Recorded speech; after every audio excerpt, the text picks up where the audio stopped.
ভাইয়ের হত্যার বিচার চাই, বিচার নইব অতদিন আর রাস্তার না চাইছ আর গোড়া বাংলাদেশের জনগণ ব্যাকুল হইবে কি আজি অবরোধী শুধু আর ন গোড়া বাংলাদেশের জনগণ ব্যাকুল গোড়া বাংলাদেশের জনগণের চাই দেখেন সুস্থ বিচার বৈষম্য নয় বেলায় আজ যদি আবার বৈষম্য সৃষ্টি হয় আবার বাংলাদেশের মানুষ মুখে দাঁড়াইবে।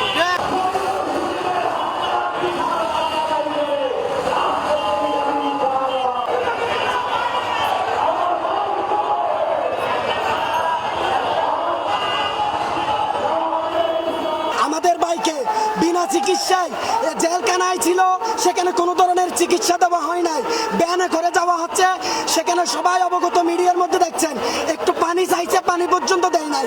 সেই জন্য আমাদের এই অবরোধ চলবে। আজকে 3 ঘন্টা দিয়ে দেখা দিচ্ছি, যদি স্বরাষ্ট্রমন্ত্রী এবং যারা উপদেষ্টার মধ্যে আছে ওদেরকে আমরা বসাই দিছে, আমরা জুলাই গণ অভ্যুত্থানের মাধ্যমে আমরা বসাই দিছে, যদি ঘুম না ভাঙ্গে আজকে 3 ঘন্টা দিচ্ছি, 3-এর সাথে 21 যোগ করবো, 24, 24-এর পর 48-এ যাবো।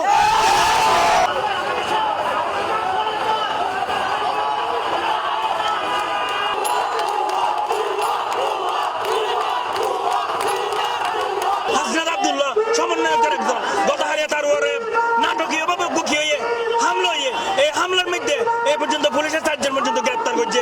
কিন্তু দুঃখের বিষয় এই বৈষম্য সরকার তারা বৈষম্য দূর করিব হয়ে এই পর্যন্ত আর বাইরে খুন করার পর চিহ্নিত আসামি হলে মামলা করার পরে এই পর্যন্ত আর কোনো ধরনের গ্রেপ্তার নয়, মামলা নয়, এই তীব্র নিন্দা প্রতিবাদ জানায়।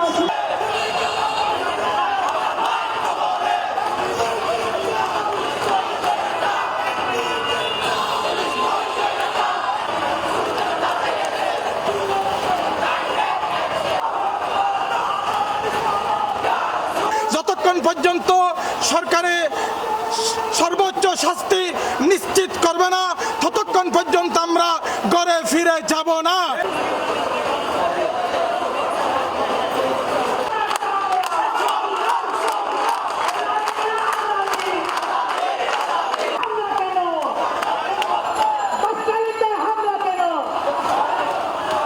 আমরা যখন ওনাকে দেখছি, ওনাকে নিয়ে গেছে, বিশেষ করে হচ্ছে যারা ওই মানে ওনাকে পুলিশে নিয়ে গেছে, নিয়ে যাওয়ার পর ওখানে যখন পানি দিচ্ছে, পুলিশে যে পানিটা নিচ্ছে, পানিটা যখন দিচ্ছে, পানিটা যখন আবার নিয়ে ফেলছে ভাই, তখন থেকে দেখার পর রইসুদ্দিন ভাইয়ের প্রতি আমাদের এমন আকাঙ্ক্ষা জিনিসটা লাগছে ভাই, তখন ঠিক কারবালা কথা মনে পড়ছিল।